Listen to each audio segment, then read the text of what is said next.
Shalom, salam berkat dari kami untuk pendengar sekalian. Saat ini pendengar akan diberkati dengan program Hari Ini Harinya Tuhan bagian yang ke-8. Sebuah program rohani tentang doktrin Alkitab yang menolong kita untuk semakin tertanam dalam kebenaran firman dan bertumbuh dalam kemuliaan. Bersama hambanya, Pendeta Gilbert Lumwendong, STH. Banyak orang merasa doktrin Alkitab sebagai sesuatu yang membingungkan. Tetapi tahukah saudara bahwa doktrin Alkitab intinya adalah memahami Alkitab dengan benar, dengan pemahaman yang sistematis, sehingga kita terus dapat tertanam di dalam kebenaran firman, sehingga kita terus bertumbuh di dalam kemuliaan Allah. Buka hati saudara sekalian untuk menerima berkat-berkat firman-Nya hari ini. Bicara tentang laki-laki ini sangat menarik. Kenapa? Karena kalau kita bicara tentang laki-laki, maka sebagian akan berkata, wah pendeta, semua laki-laki itu diciptakan hanya untuk menyakiti hati wanita. Itu biasa wanita-wanita yang pernah memiliki latar belakang hal-hal yang menyakitkan dari pengalaman-pengalamannya dengan pria. Atau mungkin ada orang-orang yang berkata, wah laki-laki nggak di mana licik pendeta. Ya kadang-kala kelihatannya aja baik, tetapi licik orangnya, selalu mencari keuntungan, kepala batu, mau menang sendiri. Makanya sempat ada lagu yang cukup populer, tidak semua laki-laki. Kenapa? Karena banyak image yang negatif. Tetapi yang menarik saya pelajari budaya orang Yahudi itu, setiap laki-lakinya sebagai kepala keluarga khususnya, dia setiap pagi harus bangun dan berdoa naikkan syukurnya. Dan kalimat pertamanya mereka akan berkata, terima kasih Tuhan, Engkau menciptakan kami sebagai laki-laki. Nah saudaraku yang kasih dalam Tuhan, berarti di satu sisi memang laki-laki menciptakan banyak masalah, tetapi di sisi yang lain sebetulnya Tuhan memberi tanggung jawab yang spesial. Tuhan memberi tanggung jawab yang khusus. Itu sebabnya penyerangan iblis banyak juga kepada laki-laki. Kenapa? Karena kalau pria sebagai kepala keluarga hancur, kalau pria sebagai imam dalam keluarga hidupnya rusak, maka saudaraku yang kasih dalam Tuhan, seluruh keluarga itu akan menderita. Saya bisa bayangkan begini, walaupun masalah demi masalah terjadi dalam keluarga, tetapi kalau suami, pria sebagai kepala keluarga tetap bijaksana, maka saudaraku yang kasih dalam Tuhan, akan ada jalan keluar, akan ada hal yang baik boleh terjadi dalam keluarga itu. Tetapi kalau laki-laki sudah hancur, saudaraku yang kasih dalam Tuhan, maka rumah tangga itu bisa berantakan. Karena itu sebagai hamba Allah, kembali saya mau ingatkan, bukan soal laki-laki atau tidak laki-laki, bukan soal laki-laki atau wanita di sini, tetapi yang paling penting bagaimana sikap hati kita. Kalau kita sebagai laki-laki yang takut akan Tuhan, maka saudaraku yang kasih dalam Tuhan, engkau akan hidup berbeda dan hidupmu akan menjadi berkat buat banyak orang. Bahkan orang-orang di sekitarmu, istrimu, anak-anakmu, orang di sekitarmu dapat merasakan kasih yang luar biasa. Haleluya. Selamat datang dalam program kita Hari Ini Harinya Tuhan, sebuah program rohani yang kembali mengingatkan kepada kita betapa pentingnya kita menjadikan firman Tuhan sebagai dasar keseharian hidup kita. Karena kita tahu selama kita menjadikan firman Tuhan sebagai dasar keseharian hidup kita, langkah-langkah ke depan kita penuh dengan kepastian, kemenangan, berkat, mujizat, dan perkara-perkara yang besar. Haleluya. Dan di dalam program ini kita memang sedang membahas tentang orang laki-laki yang takut akan Tuhan. Nah, saudaraku yang kasih dalam Tuhan, kita lihat banyak sekali persoalan di dalam keluarga misalnya. Kenapa? Karena laki-laki tidak menjadi imam dalam keluarga. Nah, yang saya perhatikan, tugas imam dalam keluarga ini adalah dipegang oleh kaum laki-laki karena suami adalah kepala di dalam keluarga.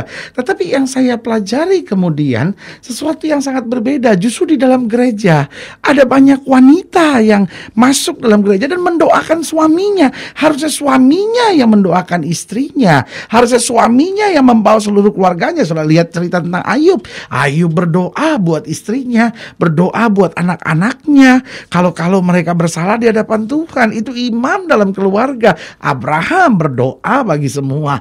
Nah, saudaraku yang kasih dalam Tuhan, tapi saya khawatir fungsi doa ini justru beralih kepada wanita. Kenapa? Karena pria tidak lagi hidup dalam takut akan Tuhan. Nah, saudaraku yang kasih dalam Tuhan, Padahal jelas bagi pria yang takut akan Tuhan akan ada berkat yang luar biasa. Kalau sudah lihat dalam Mazmur 128, mulai dari ayat yang pertama sampai ayat yang ke-6, demikian firman Tuhan. Berkat atas rumah tangga, nyanyian ziarah. Berbahagialah setiap orang yang takut akan Tuhan, yang hidup menurut jalan yang ditunjukkannya. Apabila engkau memakan hasil jerih payah tanganmu, berbahagialah engkau dan baiklah keadaanmu. Istrimu akan menjadi seperti pohon anggur yang subur di dalam rumahmu. Anak-anakmu seperti tunas pohon zaitun sekeliling mejamu. Sesungguhnya demikian akan diberkati orang laki-laki yang takut akan Tuhan. Kiranya Tuhan memberkati engkau dari Sion, supaya engkau melihat kebahagiaan Yerusalem seumur hidupmu, dan melihat anak-anak dari anak-anakmu, damai sejahtera atas Israel.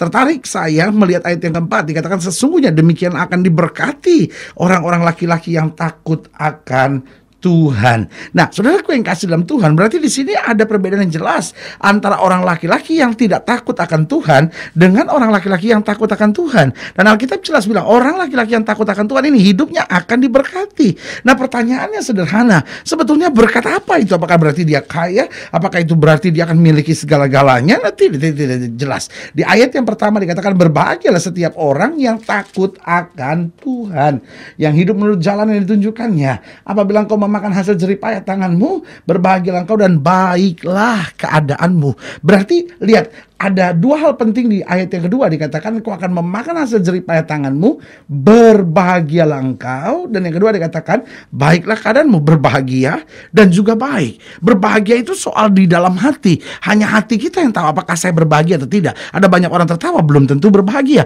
Ada banyak orang mengadakan pesta, belum tentu berbahagia. Karena berbahagia itu hanya soal di dalam hati. Tetapi yang kedua dikatakan keadaan kita jadi baik, ya kan? Nah, bicara tentang keadaan kita baik, semua orang kan melihatnya. Oh iya ya, semenjak diiring Tuhan kok rumah tangganya jadi baik, kok hidupnya jadi baik, kok karakternya jadi baik, kok pekerjaannya jadi baik. Nah, saudaraku yang kasih dalam Tuhan, ini yang saya bilang, bahwa orang laki-laki yang takut akan Tuhan tidak akan kekurangan apa-apa. Hatinya penuh dengan kebahagiaan dan segala sesuatu yang dia perlukan, Alkitab jelas bilang baik keadaannya. Nah, yang kedua kalau kita perhatikan, coba lihat saudara ayat yang ketiga dikatakan, istrimu akan menjadi seperti pohon anggur yang subur di dalam rumahmu. Anak-anakmu seperti tunas pohon zaitun sekeliling mejamu. Sesungguhnya demikian akan diberkati orang laki-laki yang takut akan Tuhan. Dan bicara tentang istri, tapi juga bicara tentang anak-anak. Apa artinya? Berarti orang laki-laki yang takut akan Tuhan, dia akan memiliki keluarga yang bahagia. Nah, saudaraku yang kasih dalam Tuhan, apa artinya saudara punya usaha yang sukses? Apa artinya saudara seorang pejabat yang dikagumi? Tetapi dalam rumah sendiri, akhirnya saudara rasakan suasana neraka. Istri nggak mendukung karir saudara, anak saudara cuma menjadi batu sandungan dalam hidup saudara. Bahkan kadang-kadang saudara pikir, aduh istri saya itu cuma bikin malu saya melihat orangnya cemburuan, orangnya egois, kepala batu, mau menang sendiri, nggak pernah mau nopang gitu sebagai suami untuk saya gitu, sama sekali enggak tuh. Dia kayaknya selalu saya kayaknya paling nggak bener, saya kayaknya bodoh, saya salah terus buat dia gitu, kayaknya dia aja yang paling pintar gitu dalam hidup. Nah, saudara yang kasih dalam Tuhan, ini yang saya bilang, akhirnya saudara sebagai pria yang merasa kosong. Tidak sedikit pria yang akhirnya cari perempuan lain, tidak sedikit pria yang akhirnya cari ke tempat pelacuran. Kenapa? Karena dia merasa rumah tangganya, keluarganya nggak bahagia. Dia merasa kok anak-anaknya bikin sedih, dia bikin kecewa hatinya. Nah, saudaraku yang kasih dalam Tuhan, tapi kalau kita hidup takut akan Tuhan, yang pertama kita tidak akan kekurangan bahagia dan baik keadaan kita. Lalu yang kedua, kita akan memiliki keluarga yang bahagia. Lalu yang ketiga, coba lihat pada ayat yang kelima, dikatakan apa? Kiranya Tuhan memberkati engkau dari Sion, supaya engkau melihat kebahagiaan Yerusalem seumur hidupmu. Berarti yang ketiga kita lihat apa? Masa depannya makin indah, ya kan? Seumur hidupmu kamu melihat kebahagiaan. Bukan berarti tambah tua kamu akhirnya sengsara gitu. Waktu muda sih oke lah, tapi selanjutnya hidup kamu akan tambah sengsara. Tidak gitu. Orang laki-laki yang takut akan Tuhan, yang pertama tidak kekurangan. Kenapa? Bahagia hidupnya, baik keadaannya. Lalu yang kedua, memiliki keluarga yang bahagia. Ada damai, ada suasana sorga dalam keluarga itu. Lalu yang ketiga, masa depannya makin indah. Oh saudara, hari ini kita bisa ngadepin masalah, hari ini kita bisa ngadepin persoalan, hari ini bisa saja kita melewati masa-masa yang sukar, gelombang dan badai kita harus lewati dan hadapi. Tapi saudaraku yang kasih dalam Tuhan, Alkitab jelas berkata kok, aku tahu rancangan apa yang ada padaku mengenai kamu, bukan rancangan kecelakaan, tapi hari depan yang penuh harapan. Karena itu istri-istri, ayo topang suami saudara, sehingga dia jadi suami yang takut akan Tuhan. Oh, jangan terus kritik dia, kamu tuh bodoh, kamu dipakai setan kayaknya di keluarga ini gitu. Jangan terus condemn, Jangan terus hakimi. Ayo ibu-ibu, istri-istri, ayo topang suami saudara. Ayo suami-suami bangkit. Makanya orang-orang muda dari masa pacaran sudah hidup benar. Engkau laki-laki yang diberi kuasa oleh Tuhan. Engkau laki-laki yang harusnya menjadi kepala. Itu bukan berarti engkau bisa arogan, engkau bisa seenaknya. Bukan, tapi justru karena kepala ada tanggung jawab yang berat. Ada tanggung jawab yang Tuhan berikan buat hidup kita. Ada wibawa yang Tuhan berikan. Lewat apa? Lewat hidup yang takut akan Tuhan. Dan yang keempat, yang terakhir saya pelajari, coba lihat ayat yang ke-6, dikatakan, dan melihat anak-anak dari anak-anakmu. Jadi kita lihat anak-anak dari anak-anak kita. Kita lihat cucu-cucu kita. Dan cucu-cucu kita punya anak lagi. Wah, berkat yang luar biasa. Apa artinya? Keturunannya akan diberkati. Saudaraku yang kasih dalam Tuhan, ini yang saya yakin sekali. Orang-orang yang takut akan Tuhan, anak cucunya tidak akan meminta-minta roti. Makanya selalu saya encourage setiap suami-suami, setiap istri-istri yang ada di sini, ayo hidup benar, karena apapun yang kau tabur dalam hidupmu, engkau tabur perzinahan, kau akan tuai perzinahan dari anak-anakmu. Engkau tabur kekerasan, kebencian, kau hidup dengan kuasa-kuasa kegelapan, dengan obat-obat terlarang. Mungkin orang-orang gak peduli sama hidup saudara, tapi nanti engkau akan tuai dengan anak-anakmu. Sebagai hamba Allah, saya cuma mau ingatkan, biarlah hidup kita benar. Seberat apapun jalan kita, kalau hidup kita benar, silakan lihat sendiri, keturunan saudara akan menuai hasil yang luar biasa. Anak cucu orang benar, kata Alkitab, akan perkasa di muka bumi. Saudaraku yang kasih dalam Tuhan, jika sedang ingin dilayani lebih jauh, hubungi kami melalui telepon, hubungi kami melalui surat, kunjungi website kami. Karena kami ada untuk membawa Bapak Ibu Saudara senantiasa lebih dekat pada Tuhan dan mengalami kasih kuasa mujizat yang luar biasa. Haleluya. Secara khusus melalui program ini saya juga mau berdoa buat siap yang sakit, siap yang berbeban berat, karena kita percaya bahwa bagi Allah tidak ada perkara yang mustahil. Saudara ingin didoakan secara khusus, boleh taruh tangan kanan saudara di dada, dan kita akan berdoa buat saudara. Saudara, mari kita berdoa. Bapak, dalam nama Yesus, hamba doa khususnya buat setiap pria-pria sehingga hidupnya takut akan Tuhan. Hamba juga doa untuk setiap wanita sehingga dapat menopang suaminya, sehingga rumah tangga ini manis karena suami menjadi kepala, istri menjadi leher yang menopang, sehingga rumah tangga boleh mengalami suasana sorga. Bapak, hamba berdoa suami-suami yang mulai jauh dari Tuhan, atau istri-istri yang suaminya jauh dari Tuhan, Bapak, hamba doa di dalam nama Yesus ada pemulihan, sehingga kami boleh melihat bagaimana berkat Tuhan dalam keluarga kami. Orang-orang muda biar dalam masa mudanya, dalam masa pacarannya hidup benar, sehingga boleh berjalan menyenangkan hati Tuhan. Terima kasih Bapa. Yang sakit Tuhan sembuhkan di dalam nama Yesus. Yang lemah Tuhan kuatkan, yang susah Tuhan hiburkan, sehingga hari ini kembali menjadi hari mujizat, hari kemenangan, hari berkat bagi setiap mereka yang percaya. Di dalam nama Yesus kami berdoa. Haleluya. Amin, amin, amin. Saudaraku, kita sudah berdoa. Ingat, Allah tidak pernah lalai menepati janjinya. Inilah saatnya buat kita untuk bangkit, bersemangat, bersukacita dalam menghadapi segala perkara. Karena kita tahu Yesus hidup, Yesus berkuasa, dan baginya tidak ada perkara yang mustahil. Doa saya menyertai saudara sampai berjumpa pada program berikut. Dan jangan lupa, jadikan hari ini harinya Tuhan. Haleluya.